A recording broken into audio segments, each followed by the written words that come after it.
However, I do finally take a second-rate fight this match, this time with an 810. I can easily outturn this 810, and I don't have to be concerned about losing all of my energy and getting third party by one of his teammates, because he doesn't have any teammates. I already killed them all, so they can't third party me.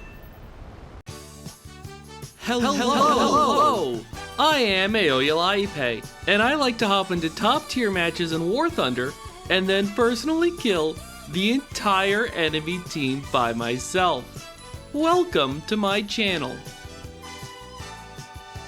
Oh boy, it's time for another MiG-21 video. This one is with the MiG-21 BIS in the Swedish tech tree. Well, technically it's a Finnish jet. It's a Soviet jet for Finland in Sweden. Welcome to War Thunder. There's a lot of MiG-21 variants, so just to avoid confusion, here's a partial list of the MiG-21s in this game. The Swedish one featured in this video is circled in green, and the ones that are functionally identical to this plane are circled in blue. So in this video, instead of covering the nitty-gritty details of the MiG-21, because the MiG-21 has just a million nitty-gritty details, I figured I should instead just sort of back up and narrate the big picture stuff. And I already know what many of you are thinking. Hey, wait, why does this video quality look like absolute ass? And that's because I killed this entire lobby and filmed it on my laptop on vacation using hotel Wi-Fi. And I wasn't bothering with any of the really zany trick shots, so this makes the gameplay perfect for a basic narration video. So I'm gonna start by zoom climbing. On small maps, keywords small maps like this, the MiG-21 BIS can climb so fast, so early, that it can be almost immune to getting sniped by radar missiles, because the guy shooting the radar missile at me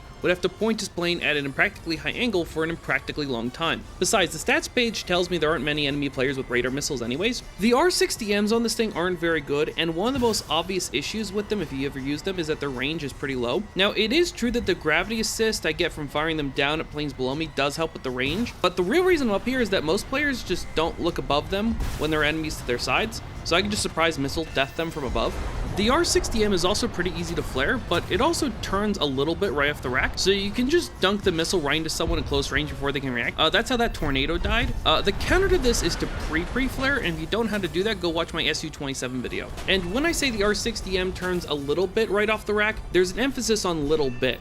It does turn, but the MiG-21 itself is wide enough that the width of the jet is often a major factor when you're using R60Ms at close range in anything other than a perfect rear aspect shot. This means that it sometimes matters which wing your missile comes off of, and if you have a missile queued up on the wrong wing, there's a super easy fix for that. All you have to do is flip over and then launch the missile while your jet is upside down. In terms of flight performance, the MiG-21 is a fast plane with excellent turn time, terrible energy retention, and in TTA the acceleration is heavily nerfed, so that makes them extremely tricky for new players to fly. The excellent turn time mainly serves as a red herring to trick new players into doing things they shouldn't. In reality, your energy retention is so bad that you want to avoid turn fights and treat the MiG-21 like a missile that shoots missiles.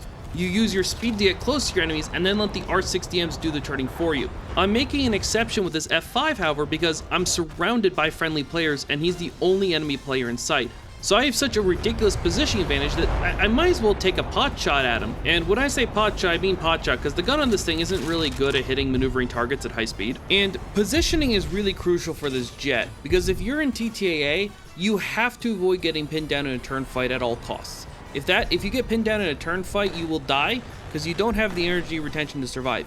Even if you beat the guy you're fighting, it'll take you so long to get your energy back, you're just gonna get third party by someone else. So you really have to play this jet like a weasel, and this here is a really good example of how to do just that. I realized I could pop out from behind a hill and nail a few players who have been demoted back to planes that don't have flares, and those guys are free kills for R60Ms. While there were other enemy players in the area, they were just far enough away or just slow enough or at just the wrong angle that I could attack those guys, flip around, kill a few more guys in a furball over here with my R60Ms, and then run back to friendly teammates for cover before any of those enemy players I didn't kill had the chance to chase me down and force me into a proper turn fight.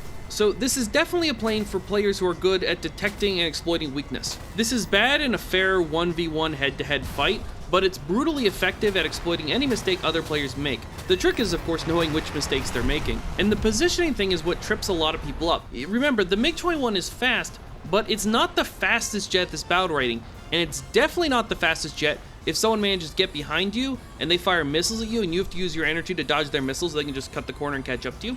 So playing this plane is not so much about having enough speed to always outrun everyone, it's about having enough speed and enough awareness of what's going on that you can make an attack run and escape to a safe area before anyone can counterattack you. And the most effective way to counterattack you is to force you into a turn fight where you bleed all your energy. The glue that holds this formula together is positioning. Like, if you want to escape to a safe area, you have to know where the safe areas are, and I have a whole guide on positioning if you want to know how that works. Next up, we have a textbook terrain ambush. I saw an F5C flying behind this hill. I lost sight of him, but he's obviously going for the base that's just on the other side of that hill, because that's the only thing around here. So I pop over the hill and actually get a missile lock on him before he is even spotted, and he just doesn't have time to react. He doesn't know I'm there until the missile's on top of him.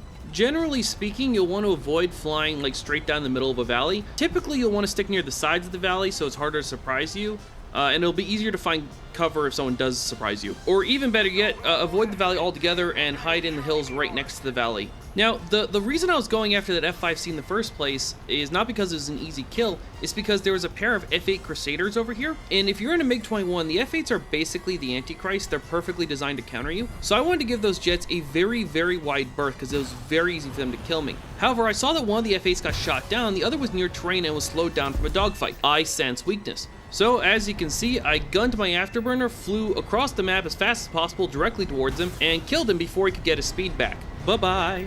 Just because I was miles away from him playing it cool doesn't mean I wasn't thinking about him. Conveniently, that F8 was also so slow and in such a bad position that even if I missed, I could have easily outrun his turn and then ducked behind the train if I missed. It's a rare opportunity to make a very low-risk attack on an F8. And if you're trying to understand why the F8s are so scary, it's not just about what the plane itself can do. Like, if you're just reading the wiki, it's not going to quite make sense. The real reason is that they're one of the last really good dogfighting jets, and they're a tech tree only plane. So that means that they're a magnet for experienced players who know what they're doing, and you can really only access it if you're an experienced player who grinded out like the entire tech tree. Remember, the MiG-21 is all about exploiting the mistakes other players make, and if you're looking at F8, you're looking at a very good plane that is flown by a player that is far less likely than most other players to make a mistake. And the MiG-21 really can't beat the F8 in a head-to-head fight, at least not without burning all your energy so you get third-partied. So the way you deal with F8s is you use position to throw a bunch of distance and or random crap between you and the F8, and then you pounce on the F8 whenever you see it make a mistake and just kill it immediately. Also, quick tangent, I get a gun kill in this tornado, and the reason why is he turns and exposes his entire silhouette to me. That makes him a way bigger target. Now, if you're gonna expose your silhouette to someone pursuing you, make sure to stomp on your rudder, because it'll throw off their aim a little bit. Like, you'll still be a big target, but you won't be a big target that's flying in a straight line, so it'll still be hard to hit you. And the only reason I was even chasing that tornado is because it happened to be headed in the same direction I needed to find a safe place to reload. So after I killed him, I still have a reload timer going, so I'm just gonna go hide behind this hill while I reload, which is where I was planning to go anyways. Like, if you're in a MiG-21, you zip out of cover, attack, and zip back to cover. If people want to make themselves easy targets for you on your way in or out, that's just a freebie, you know, good for you, good luck for you. Now, I'm sure a lot of you right now are wondering, you know, lots of planes can bushwhack people, so if the MiG-21 struggles with anything other than bushwhacking, why is it so good? Like, if it can't kill an F8, why not just fly the F8 instead? Like, doesn't that mean the F8 is a better plane even though it's a full battle rating lower? Like, why would you touch this thing? And the answer is battle rating compression. The MiG-21 is extremely sensitive to battle rating changes. And I'm not gonna lie, Gaijin has gone around tweaking the battle ratings a lot in the last year or so, and the MiG-21 BIS has definitely gone the short end of that stick. However, in TTAA, top tier air arcade, when someone dies, they don't go back to the hangar like in realistic mode.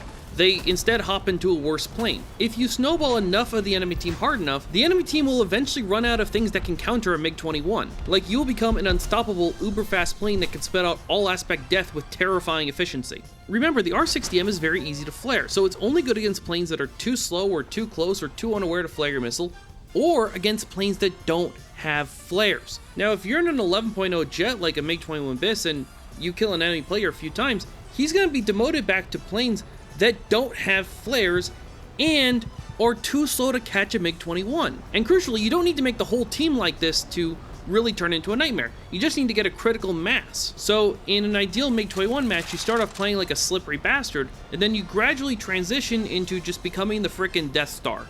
And there are very, very few planes that can pull off that same transition. And this is basically when the Death Star seal clubbing phase of the match really, truly begins. Remember, you don't have to quite snowball every enemy player this hard. If you're not a free kill, but everyone around you is, then I can just kill everyone around you and deprive you of support. and this is sometimes a strategy I use to defeat individual players. I just murder their entire team out from under them, and then laugh while they get swarmed because they're the only guy left. There legitimately are cases where the best way to defeat one specific player is to avoid going up against him directly, and instead just kill everyone around him. That's better than just going the direct route. I've actually featured that tactic in 2 videos. One was against a VPO squad, and the other was against just some random douchebag. So, like, as you can see, there's really no need for, like, a play-by-play narration at this point, because I'm just hilariously overpowered. I kill everyone in sight. However, I do finally take a second-rate fight this match, this time with an A-10. I can easily outturn this A-10, and I don't have to be concerned about losing all of my energy and getting third-party by one of his teammates, because he doesn't have any teammates. I already killed them all, so they can't third-party me. Well, okay, technically he did have one teammate left, but that teammate was in a B-17, so now I'm just gonna go ahead and kill him too. And even though the A-10 does have flares, at this battle rating, just flaring a missile is not enough. You have to be able to flare and turn, so if you're slow, then you're not gonna be able to turn or move enough to actually dodge the missile when you flare it. So when that A-10 got into a turn fight with me, not only did he lose directly, but he bled off all of his speed, which means that his flares would have been ineffective. There's no way he was going to win that. Like, as you can see, the MiG-21 started this video looking kind of wimpy, but now it's just immediately deleting every single enemy player in sight on repeat. Like, alright, if your team has been snowballed and you're facing, say, an F8, you can at least still kind of force them into a dogfight, and then you and a teammate might be able to force a 2v1 and kill it. It's not a fair fight at that point, but, like, you do have a fighting chance. Like, it's possible for 2 F-86s to kill an F8, for example. But if the enemy team still has a MiG-21 BIS up, and you have no way to catch the MiG-21, and no way to flare its missiles, then, yeah, there's nothing you can do. You're all gonna die, and you're all gonna die really quickly. Like, it is a de facto loss condition for a match. And if this is still not quite clicking with you, it's important to remember that while War Thunder may have linear battle ratings, what they don't quite capture in those battle ratings is that there's also a bit of a rock, paper, scissors game going on, and the MiG-21 is very much one of those rock, paper, scissors planes. And if I have a rock and I just set all of your paper on fire, there's exactly nothing you can do to stop me. And that's on top of the fact that you are now fighting planes that are several battle ratings lower than you. So, like, it didn't happen in this particular match, but I have seen people just absolutely lose their marbles when this happens to them. Anyways, that entire enemy team is now dead. Good game. And hey, fun fact, this means I've now featured a 20 kill streak with at least one plane in every tech tree. Please like and comment to feed the algorithm. And if you subscribe and ring the bell, you won't need to remember how to spell Yoyolipe next time you want to watch one of my videos.